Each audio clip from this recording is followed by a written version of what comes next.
Hey, how are you? My name's Tori, and if you clicked on this video, you probably want to figure out whether you can finally say that you're an advanced English learner and have at last got off the intermediate plateau. Well, what I prepared for you guys today is a test consisting of both grammar and vocabulary questions to help you determine just that.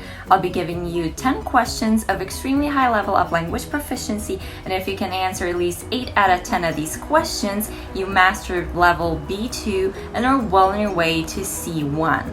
I'll also be giving explanation to every single grammar and vocabulary point that's in the test so that intermediate students who tuned in can also learn lots of new stuff along the way.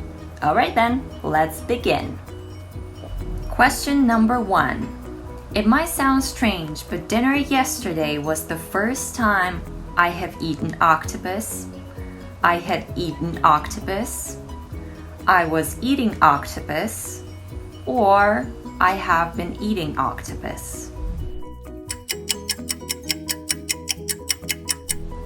The correct answer is dinner yesterday was the first time I had ever eaten octopus.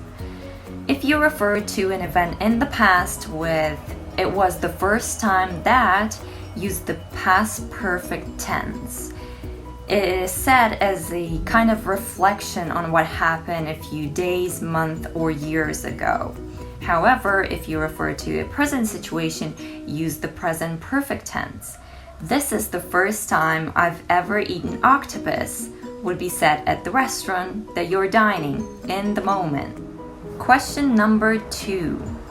Mrs. Davies asked me to tell you that she would like A. The order sent by Friday, B. Sending the orders by Friday, C.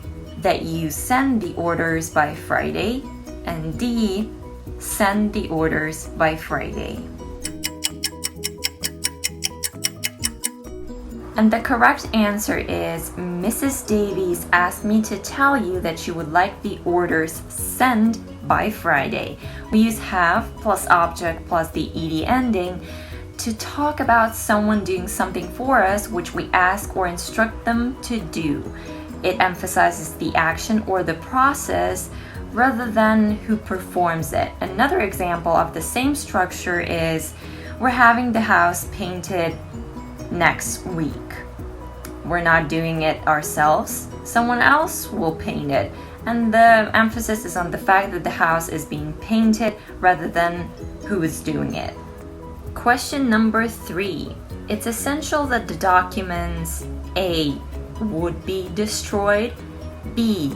had better be destroyed, C. ought to be destroyed, and D. be destroyed. And the answer is D. It's essential that the documents be destroyed.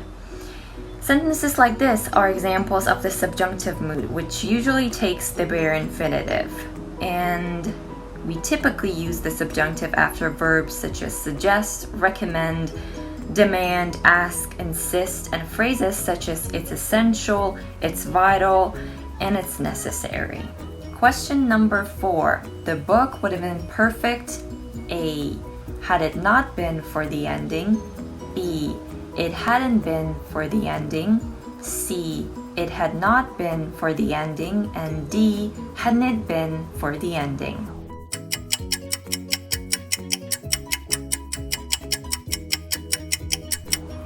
The correct word order for this sentence is the book would have been perfect had it not been for the ending.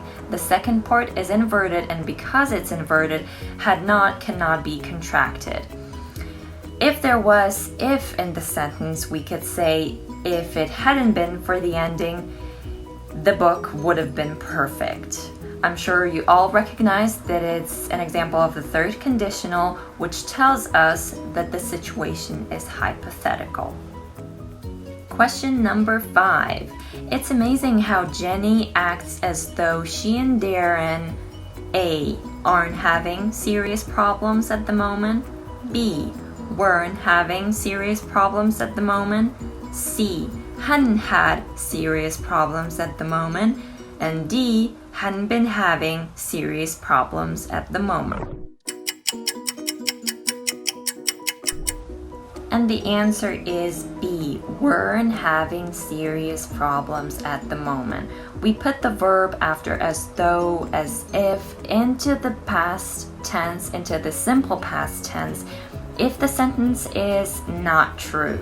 So basically by saying it's amazing how Jenny acts as though she and Darren weren't having serious problems at the moment, I'm implying that they are having serious problems. And the only reason why I cannot use hadn't been having is because the action is in the present.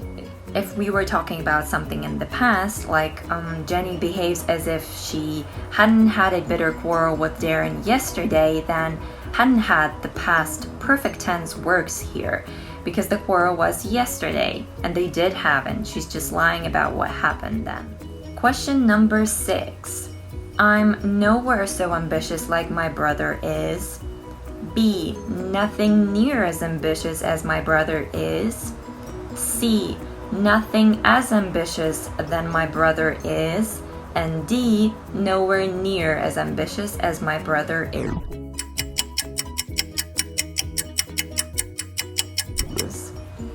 The correct phrase is nowhere near as ambitious as my brother is. And the other phrase that might come in handy is nothing more than. Brian dismissed Julia as nothing more than an amateur. Question number 7. Both the favorite and the second favorite pulled out. Naturally, we thought we were A.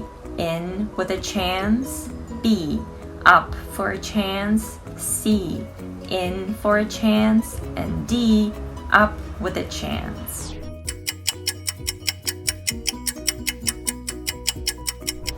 And the answer is A. In with a chance, which is used to say that someone has a possibility of doing something. The challenger may not have much experience, but I still think he's in with a chance of winning. To be in for something means to be going to experience something unpleasant. The weather forecast says that we're in for heavy rain this evening. To be up for something means to want something. Are you up for watching a movie tonight? And up with is shouted or written to show support. Up with freedom, down with repression. Question number 8. I was in A. Doubt, B. Quandary, C. Hitch, and D. Complexity as to what to do.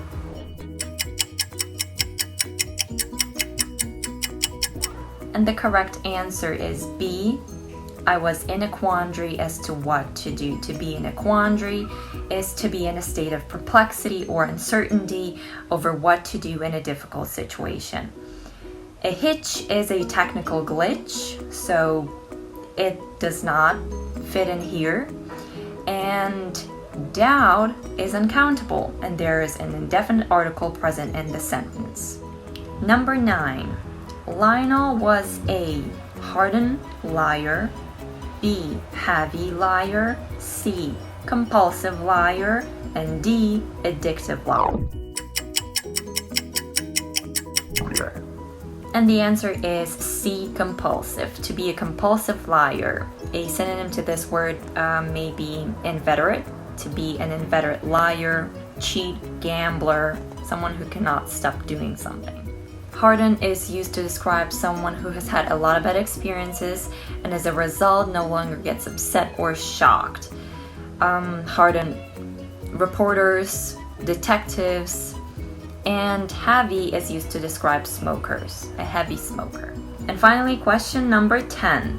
One little push and you're there. There was little value to be had in any of the items on the menu, and the prices were A. oppressive, B. exacting, C. extortionate, and D. fraudulent. And the answer is C. extortionate. This word is used to describe a price much too high, or a synonym to this is exorbitant. $2,700 for this guitar is extortionate or exorbitant. Well, congrats, you've completed the test. Comment down below what score you got and don't despair if some of the questions were too difficult to get. Please subscribe if you want to keep learning English with me, and let's share this video with anyone you know who might find it useful. Okay, see you in another video. Toodles!